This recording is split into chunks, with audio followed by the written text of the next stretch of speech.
Okay. Mr. Nene, those who live in Apapa and those who work in Apapa, their lives have been simply put unbearable, and it has gone on for some time, on and off, on and off.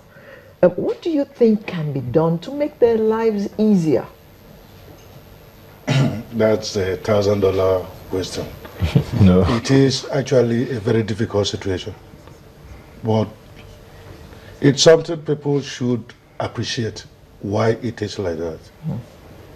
Maybe the location of the place and things that happen around that place. The port is there. The port, okay. And the port activities must go on if the federal government will not lose the revenue that will come out of the port. Like he had mentioned too, the tank farms that are there must distribute petroleum products.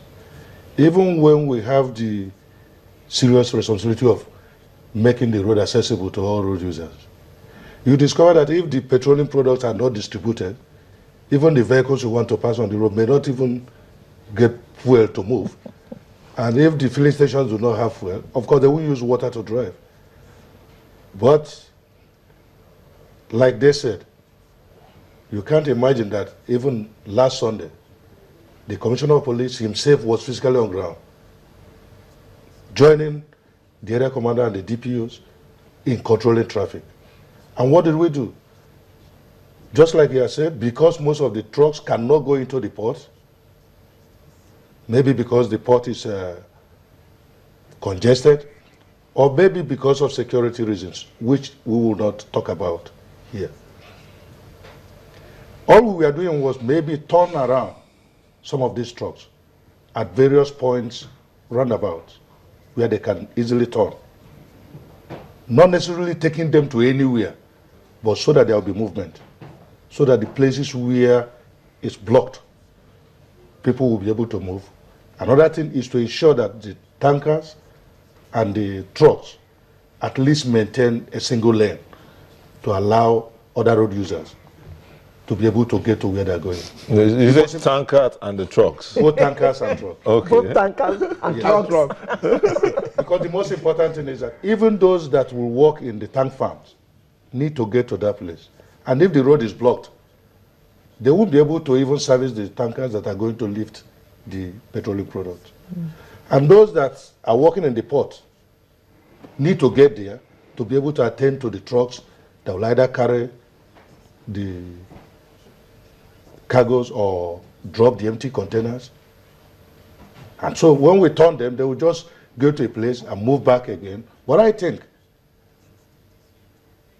one of the things that will maybe salvage the situation is to have designated parks where the tankers will park, and until they are issued with a ticket, which means they are needed in a particular tank farm, before they will leave that park and go straight to the tank farm, they issue the ticket, and they should be able to open their gate for them to go in. Did we not hear that Governor Fashola built a park for them that they refused to use? If the parks are functional and they refuse to use it once we know the place, then we will be able to channel them to the place to... Okay, let's confirm. No. We heard about a park that was built. There was no park. The only park that was built then was Bola made Tinubu Park at Orile. And right now, half of even almost of the parks have been choked off by the construction of the railway line. So it's no more useful.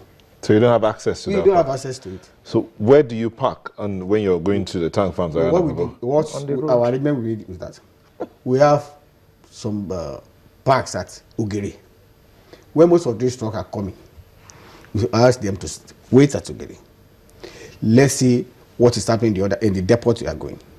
So when the ticket is ready for them to move, somebody from that tank farm will go as far as Ugiri to distribute this tickets for them to be coming.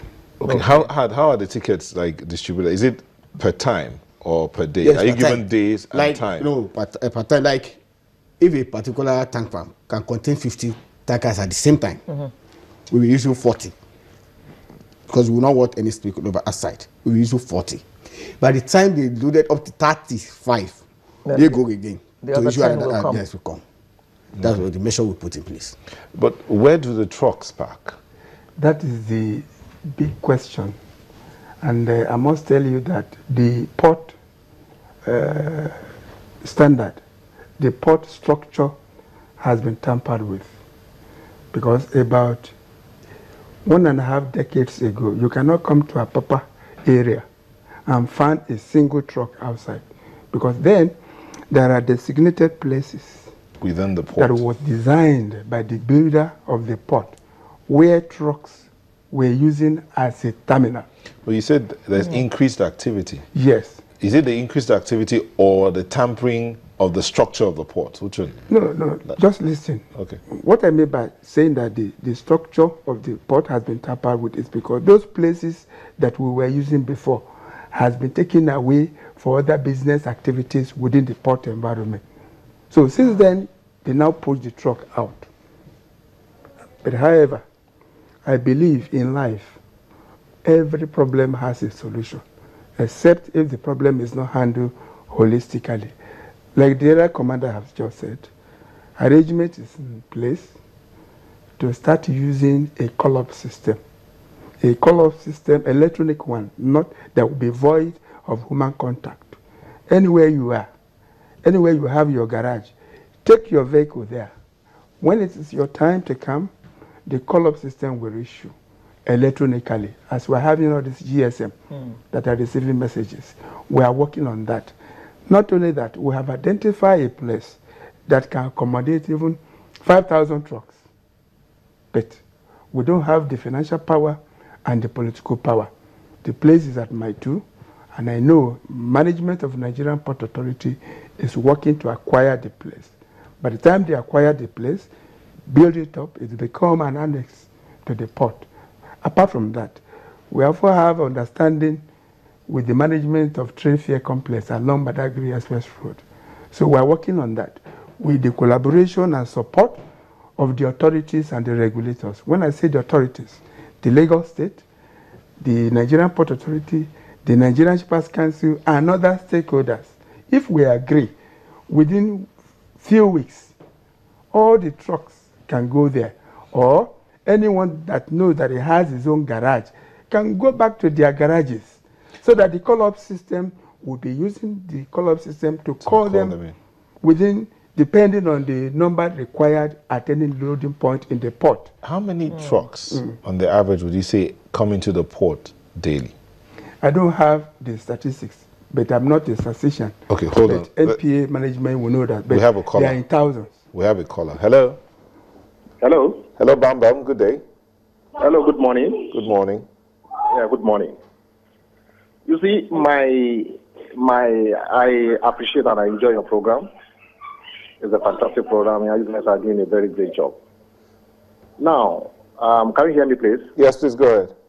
Yes. You see, the issue of these tanker drivers and the trucks needs to be critically looking upon. You see, let me start an example. You see, we have VIOs. We have VIO checking cars, so many things, and like that. Do we have some policy in place, some officers like the VIO who checks all these trucks? Now, the gentleman, the policeman says that there is a one lane that the trucks can be followed, the other vehicles can use other alternative routes. If you go to Apapa, this is Apapa I go almost all the time. If you go to Apapa, when the roads are bad, believe you me, people will look for alternative road where they can still manage. Now, the whole road are bad. You are saying trucks should follow one lane, the other lane. Of course, they will follow where they will go. So I think we need to look into this road, number one. The roads are bad. Secondly, the people even driving these trucks, are they well oriented? Do they have even driver's license? You see, the policemen will stop cars on the road. They will be checking their driver's license, their road permit.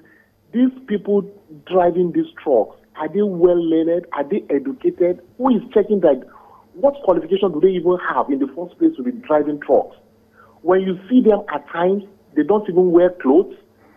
just wear singlet, their eyes are red, they'll be drinking all sorts of things.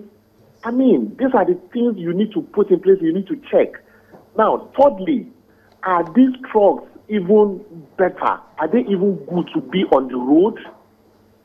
Are they even good? You know, VIO will stop cars, they'll be checking broken screen, they'll be checking trafficators, they'll be checking these, driver's license, do you have fire extinguisher? These trucks, who is checking these trucks to ensure they are in a good condition? You will see some trucks, you will see their tires.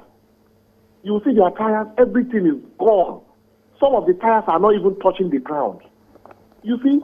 And you see honestly, it is an eyesore. It is an eyesore. Honestly, we really look, the society really needs to check all these things.